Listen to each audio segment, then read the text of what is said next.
Hey friends, this is Chris Bartlett here, and I have always wondered about this infamous goldenrod photo, the trading card from Topps of C-3PO, and I have met Rob Morgan, whose dad worked at Topps in the 70s, and he has an uncut color proof of the Topps cards, Star Wars cards.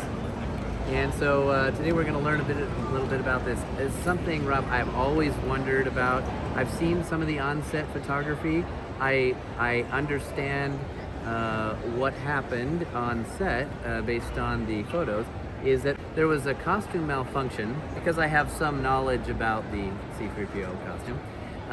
The shorts had gotten caught on the thigh piece, and as actor Anthony Daniels leaned over from the oil bath, the shorts catch on the thigh piece, which causes the cintra of these shorts to bend and create this prominent crease. Now, from certain angles, this looks very strange, but from other angles, I can tell exactly what's happening. And so, Rob, your dad, what was his name? Bob Morgan. Bob Morgan. Okay, Bob Morgan worked in Salt Lake City, Utah. He worked at the pre-press facility, which is where they did all the plate making, and then it would go from there to whatever printing shop did the actual final run. Right? All the color proof work was done in this facility, and then once they had all the plates made, they would fire up their press and run through about 10 to 15 pieces of cardstock, the same size, to get the ink rolling correct, and then they'd come out with these color proofs that they would show to whoever was in charge of that job and get the okay to go to press. Okay. Basically end up with, a color proof. Doesn't have a back on the back of it. There's none of that information on the back of it. But it's just, for them to approve the job. And what was his job title there? He was a color lithographer. Oh, okay. Slang for it was color strippers. Yeah, right. And there's a story about that, too. Oh, too. okay. So, and what years did he work at Topps? Just 77 to about 80. Okay. 1980. So really, this was, I grew up with the trading cards, and I remember all of these, and this was all we had outside of the movies. We went to the movies, we saw this one film, Star Wars, there was no other chapter or episode, and then we'd go home and we would get these cards, we'd play with the action figures, we could learn the stories from the cards, relive some of the scenes, and so you can see a lot of these original images, but there's just this one that really stands out, has such a prominence in my in Star Wars history. Now, how many years did this particular print run? Do you remember, or how many were printed? Do you know? Well, of this particular color proof, that was done at the facility, there was probably originally about 10 to 15 of them, and varying in the amount of, color that was on them. Oh, right. The first ones come out and they might have just, green or, a little bit of red, and you know what I mean? Well, they're figuring out the color separation. Well, just as the printing press gets rolling and all the ink gets flowing. Okay. So the first few, aren't great. Right, because they're tests. They're tests, but they run about 10 to 15 sheets through to get a good solid. This is copy. a really nice, rich color. Right. So it looks it's right before. When they get down to it, the last, 5 of those 10 to 15 sheets look really good. Yeah. And they want to get one that's perfect, right, to show to whoever's in charge of the job and get their okay that everything's good, it can go to press. Okay. Watch out for any errors, right, or whatnot, right, things like that. Now, before we get to the story of how this happened, how many of these uncut proofs exist now? 3. Wow, so this one, yes, it's going to be on Heritage Auctions. Okay. Upcoming on May the 21st. Wow. Day before the new Grogu movie drops. So kind of great. that Yes, way. yeah. But yeah, this will be in their non-trading sports auction on Heritage on May the 21st. Wow. So there's this sheet. Yes. There's the sheet that Chris has. Yes. Because hanging on I my thought wall. he should have it, if anybody should. So cool. Man, I and love there's it. the sheet that I have. This is a really good print. This is one that they would show, to the color person that was in charge. saturation's Yeah, really it's nice, perfect. and the photos are all real clear. Now this is a half sheet, and the reason it's a half sheet, not the whole sheet with all 66 cards, is because they would then take these leftover color proofs, and sometimes they'd cut them in half to run a job that was smaller. Like they'd have jobs that were the size of this half sheet. Oh, okay. And they'd run it on the backside. Since there's nothing on the backside, they'd run these through the press to get the ink rolling instead of wasting a whole new sheet of card. On the other side? Yeah, on the other side. Yeah, They yeah. use the backside of it. Yeah. So these were just sitting there basically waiting for them to either throw them away or use it on another job, the Okay. back side Right. of the sheet. So what happened was my father was working there, and Topps was getting bigger and bigger all the time. And they were moving to a bigger facility to do the same thing, only more. Okay. And so while they were moving, they had a pallet that was just stacked with uncut color proofs. I mean, it had football, basketball, Right. hockey, everything, and my And these father... were unusable. Well, they were the ones that were part of the whole process. Oh, okay. That they ran through, and some of them would be perfect, Right. and other ones not so much. Right. But they were just the ones they ran through to get a good color proof. Right, to get for the whoever was in approval. charge of that job. Got it. Okay. So anyway, they had a whole pallet of these leftovers sitting there, and he asked, "Hey, what are you guys going to do with those? Like, are you going to throw them away?" Yeah. And they said, "Bob, you can take a few, right?" Because they knew he collected cards. Oh, cool. Yeah. And so he basically ended up bringing the whole pallet over the next Wow. few weeks. He was bringing a little home every day. Yeah, yeah. Wow. Anyway, and like I said, I had Gretzky cards in there, Magic Johnson cards, all these great sports cards. But in there was the Star Wars cards. Yeah. He didn't really care about Star Wars like most adults Right, in that right. time period. And he loved us as kids, So he gave us 4 or 5 of these sheets and told us we could cut them up on his big, huge paper cutter that he had in the basement. And we'd have Star Wars cards before anybody else. Right, At least yeah. Series 4. So That's so cool. yeah, and we were cool for a yeah. few weeks. Right, But, right. when you look in hindsight, it was really stupid. Because, Oh. the value of this, now, Yeah, being yeah. what it is, Yeah. a typical 207 C3PO error card now, if you've got an 8 or a 9, graded 8 or 9, they go for $5,000 to $6,000. Oh. Even wow. a really crappy, beat-up card Yeah. is a couple $100 now. Oh, okay. Wow. So it's just outrageous the way this whole thing has gone about. Right. So when he brought these home, he showed me and my older brother that was 16. I had a younger brother too, but this was too adult for him. He showed us this picture and he said, "Hey, can you see what's wrong with this picture?" And we had to look at it for a minute, and then we got it. We're like, Well, "Oh my because that's what it looks like." 13 to 16-year-old Yeah. boys are actually the real authority on what's inappropriate. Yeah, exactly. Right. It was great. Yeah, exactly. So right. so we got a good laugh. We're like, "Oh my gosh, why did they do that?" And he said, Right. "Well, the people in charge of this job at Lucas told me that this was submitted as a joke. This was never supposed to go public." So the people that were in charge at Topps. Yeah, well, at Lucas. Whoever Oh, was in Lucas. charge of submitting the photos that would be in the cards. Oh. Whoever was in okay. charge of the job submitted Right. this particular photo, Along which with all again, the rest. all the rest, because their intent was not for it to go public. Their whole intent was just to have the color proof and to show that to George inadvertently, because he was so OCD about everything. They thought, well, we'll have him at one of either his birthday party or somewhere, and we'll say, "Hey, George, check out these new Star Wars cards that are coming out." So he would just And the the idea. glance in it was that he would.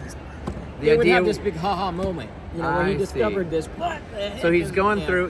The idea was he would be shuffling through all the pictures. cards. All the pictures Yeah. look great. He's shuffling through, and then they wanted to hope that he Saw sees it. this one and then be like, Because he was so obsessive that's silly. about everything Right. being perfect. Okay. You know what I mean? So, All right. yeah. But anyway, it wasn't supposed to go public. It did. It never went Right. in front of George, and it just, and then, so of course, when it got printed, they immediately retracted them. Right. They all had to go back, and they Yeah. fixed it, But But nobody took responsibility. In other words, nobody was going to say, "Yeah, I'm the one that said put that in there as a joke." Everybody was hands off. Oh, that was just a mistake. That was just a costume error. It happens, and it just ended up going in with the rest of the photos. We didn't know. Wow. So for years they said it was a photo glitch, or you'd hear rumors. It was lighting or this or that. I've heard that.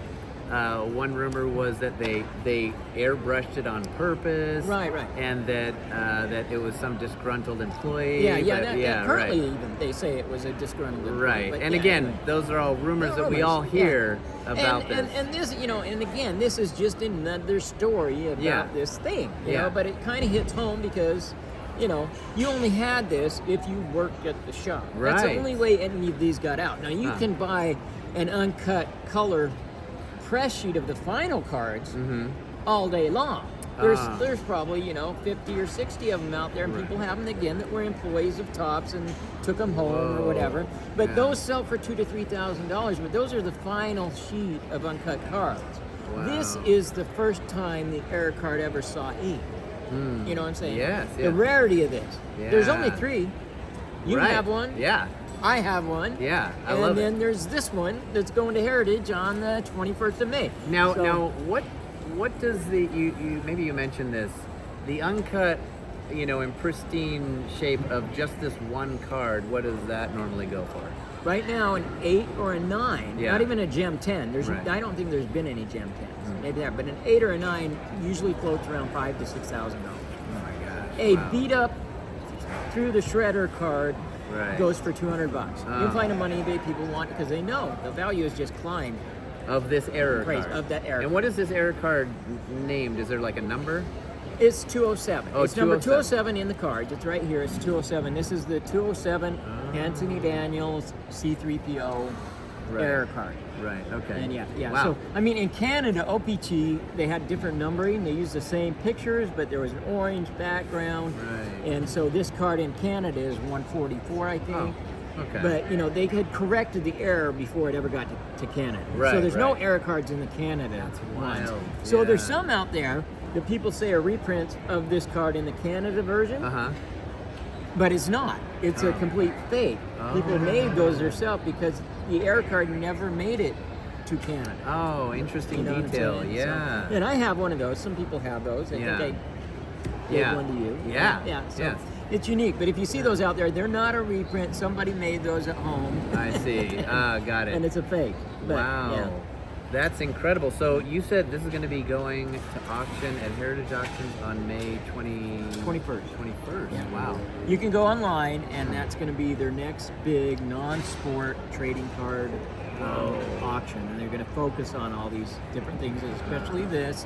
That's fascinating. And, So anyway, and I want people to know, like I said, I originally thought that Chris should have one of these, given your background and your cosplay and doing the character and because you're like all of us, you're a fan, and I thought if anybody should have this, it should be you. It's an unbelievable gift, and I love it. It's on my wall at home in my studio. It's no secret that I've been playing C3PO for 20 years now, and as well as the other droids. And the everything, new shows. Mandalorian and Ahsoka, and it's amazing. Yeah, and before I was an actor, I was building costumes and coming to conventions like this and playing characters for real. It's just something I did for fun, for myself. So I've been a fan of the costumes of Star Wars since I was a kid, and also been fabricating costumes for fun as an adult. And so this particular costume is one I have an intimate knowledge about, inside and out, and the different materials that were used originally, not because I was there, because I was 7 years old, but through my research over the years, that things happen with some of the costumes, and when you have different materials of different strengths, and different malfunctions can happen, exactly. But things aren't always what they appear to be. That's right. Thing, that's right. And I love hearing the story of your dad's firsthand experience with the printing. Yeah. And that it was just in fact submitted as a joke for for the folks at Lucasfilm, just kind of a fun thing that was just going to be in a presentation. It was never going to go public. And then that was going to go away. We're going to use the real one. And then it threw. So I don't even know how many of the actual error cards are out there. I don't think they know. Wow. Yeah, I mean, they keep turning up, but there's very few in comparison. Of course. Even the remade, the corrected version, goes for higher because of its tie to the whole story. Right. It will auction off, graded for higher than some of the other cards. It's just a particularly high card. Right. And the only one that has any chance of running near to it in value is the number 1 Luke Skywalker card. On the Series 1 cards. Because it was the first printed card. Printed card was Luke Skywalker, and that number 1 in the Blue Series is comparable in value to the error card. Wow. Yeah. Wow. Okay, so it's going to be going up for auction in Los Angeles? No, it's going to go in Dallas. I'm going to take it into the Palm Coast office, and then they're going to ship it out to Dallas, and it's going to be at Dallas. Wow. But it'll be online for everybody in the world to see and bid on. And I wanted some of this to benefit a charity that was going to do some good. Yeah. I know that you have a charity you work with that helps people with mental illness. Yeah, Rob, I really like NerdHQ. They provide mental health access to people who can't afford it. I've been through therapy. I highly recommend it. Being able to have someone to talk to when you're feeling like you're too much of a burden, or that you're going through something that is more than you can handle. Being able to talk to somebody really helps you figure it out, work through it, and realize that you are enough. And having, sometimes we don't know who we can talk to about those things, and or where to access that information. So that's what I love about. You don't have insurance, and you don't have the ability to pay for it, and there's got to be somewhere to go. Yeah. And I agreed with you. So 10% of the final proceeds on this are going to go to NerdHQ, help people out there. Great. Get the help that they need. Yeah. So I'm really up for that and 100% behind it. Oh, thank you. And I'm also going to include some of these. These are versions of the cards that we actually cut up on the paper cutter that we were showing at school. And they don't. You can see they don't have a back, and you can tell they're not centered right. Like this one's cut. Yeah. Way off. Because it was we were kids. Yeah, we're 12 and 14 years old. Going to town on the paper cutter trying to have cards. This sand creature didn't end up too bad. It's kind of centered. But anyway, I'm going to include these in with it just because it ties into the story. Oh, cool. Yeah. And then I thought maybe an autographed photo of you. Oh. Maybe we could put one of those in there. I'd love to. Anything to benefit NerdHQ. Awesome. So whoever gets this package is getting a lot of value for them, and they're helping NerdHQ, and they're getting a piece of history that nobody has. I mean, so this is something that everybody wants, just because of how big the story has gotten about this particular card. It has taken so many a life of its own. Yes, so many wild rumors and everything surrounding this. It's really cool to hear from your dad's firsthand experience. Yeah. Well, thanks, Rob, for telling us you. the story, and so we could share it with my friends. You can put a link down there, and follow Chris. If nothing else, it'll be fun to watch it and see where it goes. To see where it goes. Exactly. Yep, and we'll include the link and tag all your friends that love Star Wars and get as much interest as you can. All right. Well, that's it for today. Thanks again, Rob. Thank you, Chris. All right.